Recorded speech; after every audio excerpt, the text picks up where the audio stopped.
I bet you didn't know that I could be that serious. Like my intro? Oh yeah.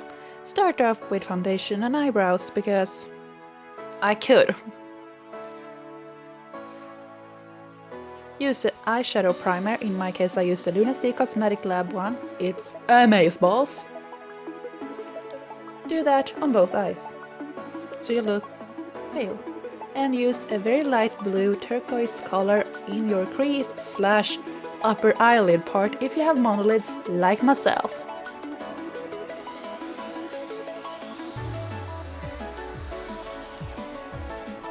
Take a purple color on a flat shader brush and put that in your inner corner type of dealio. And take a fluffy brush and sweep that back and forth until it looks nice and smooth, and add a little bit extra just so it doesn't wash away too much color. You will look something like this when you're done. Oh wait, now that is how it should look like, sorry. You take a dark blue, cobalt blue color on your lower lash line for that extra blue pop. I don't really know, I just wanted blue.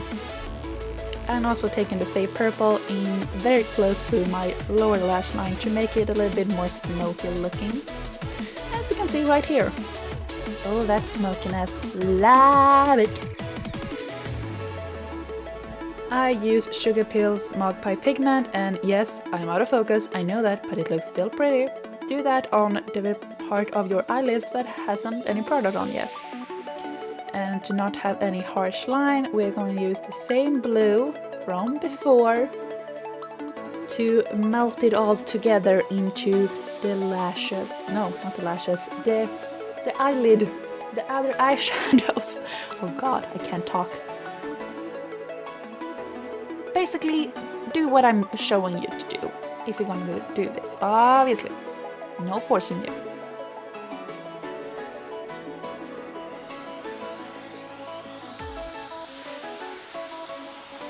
Put on lashes and mascara. And be mad because you forgot the eye sparkles. You need eye sparkles. Take on a very light shimmer eyeshadow in the inner corners of your eye to make them look extra nice and open and poppy. Like that. Much better. Contour time! And I know that I use way too dark of a contouring and way too warm, but I can't really do anything about it. Chisel out your cheekbones so you can cut a bitch with them. Very importante. Do your temples and your nose to make yourself look a little bit more three-dimensional than you already are. And make silly faces. A light wash of blush. I use a very light pinky color. Looks nice.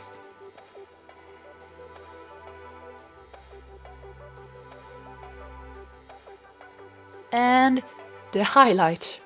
Chisel your cheekbones, your nose, and of course the Cupid's bow.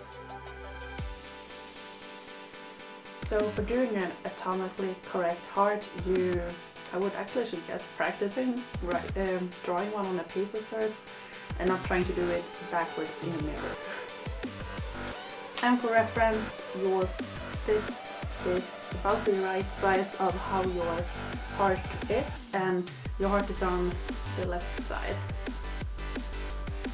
if that makes any sense. So you will be a little bit lower now, so try to not look at my boobs too much. Okay? Okay. So, a anatomically correct heart is kind of shaped like a weird foot, in my opinion, and of all the diagrams I have looked at them.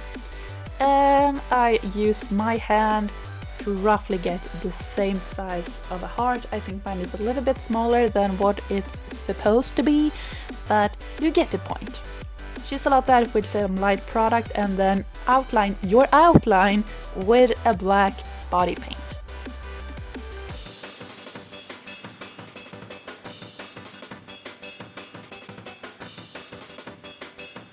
And provide it into two chambers like the heart is. Don't be too detailed with this because we're going to go over with color later on, so it's okay if it gets a little bit messy. Paint the other one part red and the other part blue. so that one part has oxygen and one other part don't. I did go in and add a lot more black into this in the end, so you know that.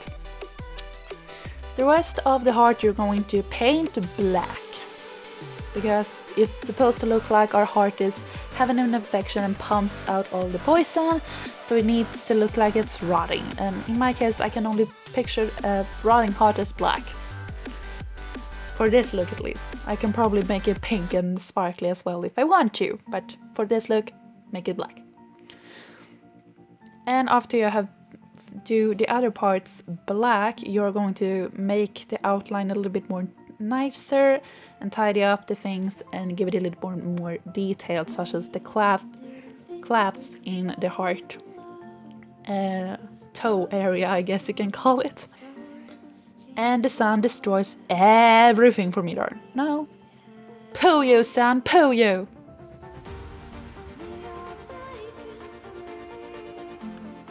And we are going to do the infection part. For that you will need a sponge. Most people would use a wedge sponge or actually a makeup sponge, but this is a piece of a car washing sponge without the soap in it. It works pretty much the same, and they are much affordable in my opinion, so that's what I use. But if you can look at the sponge, you will see that it has a lot of holes in them. You legit just pinch it and pull away. Do that until the sponge looks pretty jagged. Yeah, that's how you do it. First of all, Bruises have, there's two types. It's new ones and old ones. New ones have purple and red, and the old ones have less purple and red, yellow and green, and a little bit of brown. I'm going to mix all kinds of bruises to make the infection look just so you know. So I'm going to stipple a red color on first near the heart to show where it looks irritated, and you're going to pat it on and then pat your finger or rub your finger on it a little bit, dab it so it looks a little bit more blended. Do the same with purple, green and yellow all over, a lot of it on your chest area, on your neck, and if you want to, your face. I didn't do on the face because I wanted it to look pretty for photos, but you get the point. You will do this very much all around. The more yellow and green you add, the sicker you will look, and the more red and purple, the more irritated your skin will look. Basically. This is not how dark and real bruise is, but I just made it much more prominent. And now you will listen to some music. Well, you see me paint.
So with these techniques you can do normal bruising or you can do some infection bruising. Whatever you want. But you can do it. Shall we do some up close on it?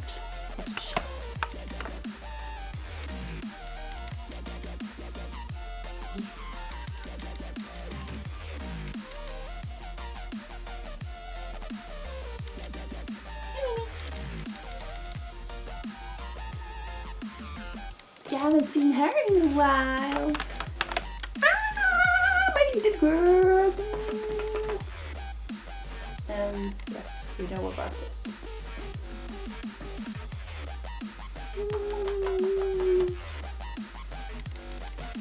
Say hi.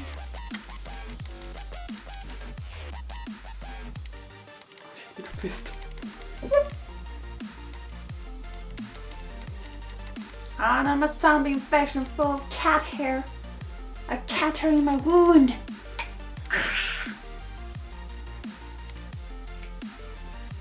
My heart died for